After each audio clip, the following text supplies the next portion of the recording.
What about the flip side of it, which is last year I remembered looking at our PSEI and it was double Hang Seng index. So is it overpriced? Are stock prices? Is our stock market the PSEI? Well, I'm not an expert on the stock market. All I know is that the country still has a lot of upside. No? And so long as we continue on the fundamentals, no? Make doing business much easier, continue to open up the economy, create more jobs, continue to develop the low-hanging opportunities such as tourism, agriculture, and making sure that the infrastructure is competitive with our neighbors, our corporates will continue to increase their profitability. And with increased profitability of corporations, then the valuation should follow. I think a lot of the pricing is not historical. No? Yes. A lot of the pricing is the fact that they expect profits to increase. And if you look at the trend of profits of corporates, they're actually increasing. And I think they're pricing in the fact that for the next 30 or so years, will be in a demographic sweet spot. That's a growth area, yes, and yes. countries that have gone through that have seen acceleration of GDP growth rates. In fact, I find our challenge as a country easier than China as a country. Because in China, 70% of the growth is investment. Yes. Only 30% is consumption. Ours is the reverse, 70% consumption, 30% investment. Consumption, I believe, is harder to move because it takes millions of people to change their behavior. Yes. Whereas in investment, it's the Yes. government making sure that it creates the right environment and few players actually Right. to move that investment meter. Well, what I also saw in Indonesia is if your middle class is consuming, even if investment dies, which it did in 1997 in Indonesia, the economy will remain if you have a large enough population. That's what happened in the Philippines. Since Yes. 1997, we've had 56 straight quarters of growth, even through the global economic crisis. So during 2008, during the worst of the crisis Yes. in 2009, we still registered positive growth, whereas countries that don't have as much consumption power like Singapore Correct. suffered. No? Right. They just have a small population to but let me ask you a question. What are the danger points as we become part of our strength in the last few years also came from the fact that we were uncoupled from the global economy. So while the global economy was sick, and it still is to many degrees, we didn't catch a cold. Singapore did, the Philippines kept doing well. What are the danger points now as we become more closely intertwined? Well, first, we need to follow through. Yeah. Just like in anything, follow through. And sustaining is very important. We need to continue with the reforms. We need to continue to invest in our institutions. We need to continue to invest in our infrastructure. We need to make doing business in the country easy. We need to take advantage of technology. Yes. We need to pay our people better. We need to create meritocracies in government. Yes. We need to make it less bureaucratic. And we're far from there. No? So there's still a lot of work to be done. And it won't be finished in this administration. This administration's job was to point it in the right direction and show that it works. And I hope that the people through social media will now be aware of the fact that better governance will make their lives better and require that of future administration so that this can be continued beyond 1, 2, 3, because it took us how many administrations to get to where we are? Yes. 40, 50 years? Yes. It will take us several administrations to also get back to where we were. It's fortunate that President Aquino is really has the mandate and walked his talk in terms of good governance. We were able to reverse over a decade worth of credit downgrades in less than 3 years, and now even higher. No? Yes. So the timing is perfect. You know, the Philippines is actually riding a crest now that is riding on Asia as well. Well, as they say, if you do the right thing and you work hard enough, you create your own luck as a country. And despite the difficult global economic environment, we grew at 6.6%. Now, imagine if the global economy improves, then that 6.6 would have been higher. Imagine if mining, once we fix the mining area, it was negative when we grew 6.6. Yes. It can be an extra gear. Imagine Mindanao, no? The peace agreement that the president is trying to finally close, no? in Mindanao. that will create another 1-2% a year in growth.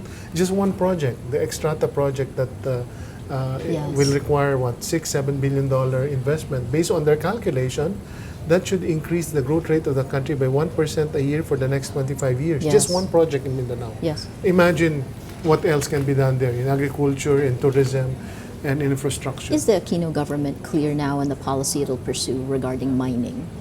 Yes, it's been very clear from the day one. President Aquino has been very clear. He wants responsible mining. He wants environment protected. He wants strategic mining. That means government will make a strategic decision on which areas to open up and which not to open up. And he wants fair sharing of the return. Yes. And unfortunately, in the past, it wasn't the case. And that's why he said, I'd rather not until, anyway, the mine will stay there. Correct. No. Yes. And He's got a captive investor. yeah, and mine mineral prices will only go up because these are finite resources. No? So, and that's why the president has his mind in the right area. He told us, well, if it's a tourism area, then it cannot be mining. Imagine if they have mining in Bali. Yes. No? What Yes. would happen to Bali? And the beauty about tourism is it's recurring. It's already there. And it creates so many jobs. No? Yes. Mining is also good. Yes. In areas that where mining is the only option. Yes. And that's why we're trying to define no-go areas. We've asked tourism, we've asked agriculture, and the other departments what would be open to mining. And if we do open mining, we want to make sure that they protect the environment. They don't leave the area with holes in their midst or reduce the productive capacity in terms of other industries of that area. Plus, sharing of Yes. revenue must be one that's fair. We don't want Which the you've said, miners yeah, to yeah. be laughing all the way to the bank, whereas we having to carry the burden of an environmental disaster, not getting the equivalent amount. And we're about to propose a bill in Congress that should address the revenue sharing part. On the environment, we have all the environment laws. It's all a question of enforcement. Implementation, yeah, correct.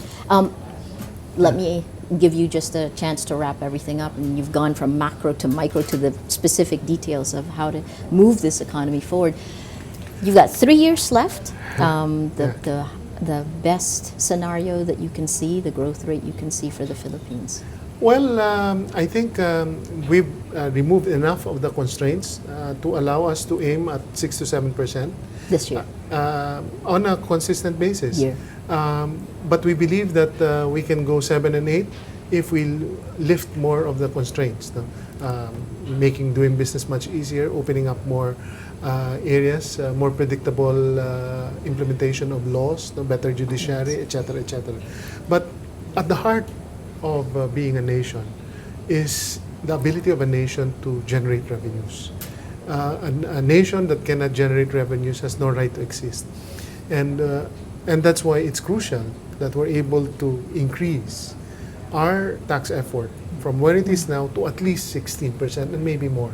And if we're able to do that, that means we will have 3 or 4% more to invest in better infrastructure, better schools, better healthcare, better everything, better government, pay people better, empower them more with technology.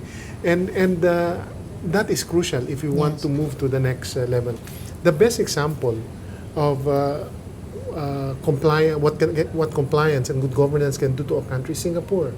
Singapore has nothing, no water, not even water. not They have to even. buy their own water. We have too much water. We have a lot of resources, Yes. and yet they are the richest country in the region. True, they're just like a city, but point me to a city in the Philippines that is as rich as that. No? Complying with laws is crucial. Correct. To making realizing a vision of a better You've Philippines. talked about how important tax revenues are. So we have the tax date, April 15th, coming Yes, up, right? yeah. What about the flip side? Filipinos say, why do I pay taxes to the government when it'll just be frittered away in corruption? What about the anti-corruption campaigns? Do we get Yeah. better Well, assurances? first, that logic that's used, I think is faulty. No? If you see people kill other people, do you also kill people? That's the same logic. No? If you see people waste tax resources, do you now commit another crime to do that? because tax evasion is a crime. Yes. No, so let's not add to the problem. Let's be part of the solution by doing our duties, and let government deal with this. With the more resources that we're able to generate, then we'll better able to fight corruption, enforce the laws. This is logic that people say is, I think, faulty logic, and if we follow that, then this investment grade will be fleeting. No? Our goal is not just investment grade. We want to be A, maybe even AAA. Singapore's AAA. Why can't we? Correct. Sorry, again, this is the last question, really. How do you bring in inclusive growth now? So you've gotten investment grade, you've created an environment where money can come in, and you've put in place more transparent systems. How does it trickle down to the poorest of the poor? You've talked about inclusive Everything that growth. the president's doing is about making it inclusive. The increase of the budget of the DSWD by 267% is meant to make sure that the poorest of the poor is able to bring their children to school. This is the and their health- CCT Yes. bottom up. It's like pump priming from the bottom up, right? Not just pump priming, but make sure that they're going to have an opportunity to be educated and to live healthy lives. Because after all, it's equipping individuals so that they can actualize their potentials. That you'll really have inclusive growth. Increasing the budget of the Department of Health by 77%. Increasing the budget of the Department of Education by 45%. Goal of the President is to have zero backlog in terms of school rooms. No? All of this are meant to give the poorest of the poor a fair chance to succeed. Then improving the business environment, improving the confidence about the country is all about inclusive growth. Obviously, when it rains, it hits the mountains first, no? Yes. But it will ultimately trickle down. We just have to follow through, no? Fantastic. Thank you very Thank you. much. We've been speaking with Secretary Purisima, Euromoney's Finance Minister of the Year, right after the Philippines received its first ever investment grade. I'm Maria Ressa. Continue sending in your questions. We'll get answers for you. Thanks for joining us.